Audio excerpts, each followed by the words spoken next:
We got fun and games. That one? That one? Like that? I wasn't alive in the 80s, so I don't even know the lyrics. Ooh, you don't? No. Oh, man. All I know is welcome to the jungle. Oh, wow.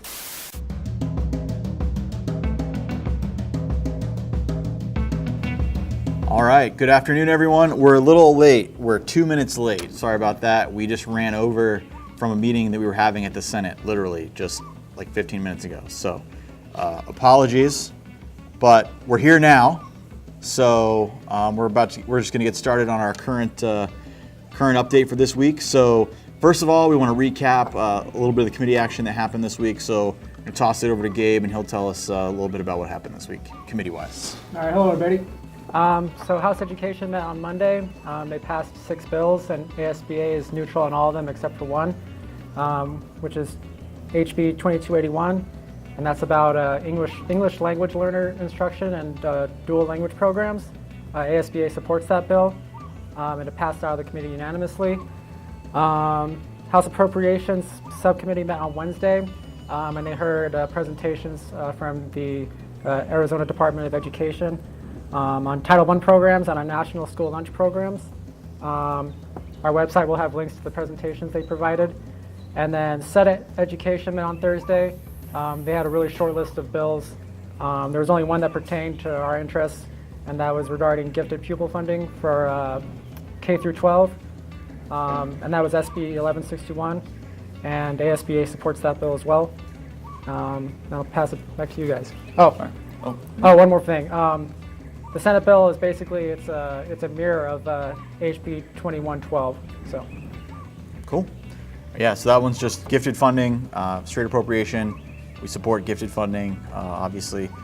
We're not big fans of unfunded mandates, as everybody knows. So to the extent that we can get funding for gifted, we're all in. So a little bit light this week, just because the special session on opioids concluded as well. So, we're just waiting to see what comes out the next couple weeks. You want to talk a little bit about what to expect next couple weeks in terms of agendas and things like that? Sure, yeah. So this is a light ed week, but it should be kicking up because February 16th is the last day to hear bills in the original chamber before they switch. So might be big agendas the next couple weeks. House Ed on Monday, some bills to watch out for are 2205.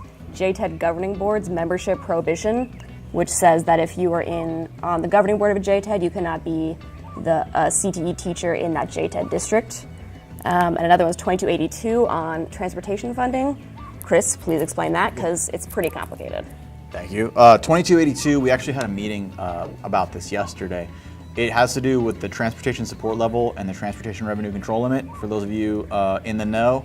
So for those of you who aren't, basically, especially if you're in a rural district, if you have a transportation support level, which is your state funding for transportation, that's lower than what you've had for transportation funding in the past, you can levy the difference between the two as a property tax.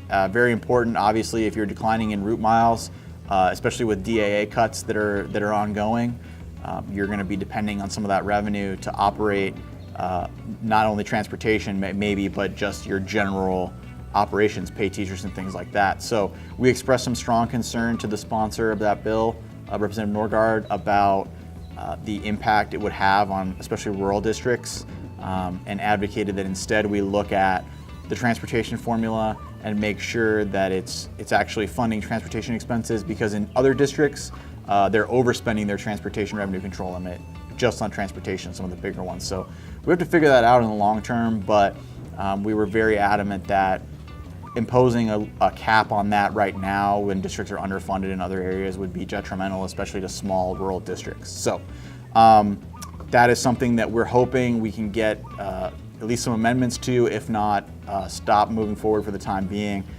as we work on some of those other funding restorations. Lastly, there's a bill on ELL, 2435, that's on the agenda for Monday, if it stays on the agenda. That's been a big stakeholder process between a number of different groups, us, the school administrators, the Education Association, Stand for Children, and the governor's office even, to try to get some fixes to the ELL model to to make it so that we don't have students stuck in a 4-hour block in perpetuity. So we're very supportive of that legislation. We want to give school districts flexibility in how they move forward with ELLs. Same with Senate Bill, House Bill 2281 last week. That dealt just with dual language programs. So we supported that as well because if you're in a dual language program, there doesn't seem to be a need to be in a 4-hour block. So we support both of those measures. It remains to be seen how they'll play together moving forward, but as is indicated in our political agenda, we're incredibly supportive of ELL reform in all areas. So with that, I think... We'll be making a surprise appearance in appropriations this week for a bill, Senate Bill 1152 in Senate Appropes. Education appropriation non-custodial federal monies, which basically says that if a federal block grant comes to the Department of Education, the legislature would have purview over how to spend that money. So obviously we're concerned about that, and we'll keep you posted on what happens with that one. All right. Gabe, you got anything else for the people before we go? Nope, I don't have anything. All right. Sounds good. Say hi to your mom. Hi, Mom. There you go. All right. Thank you all for watching. We appreciate it, and we'll see you next Friday. Email us if you have any questions.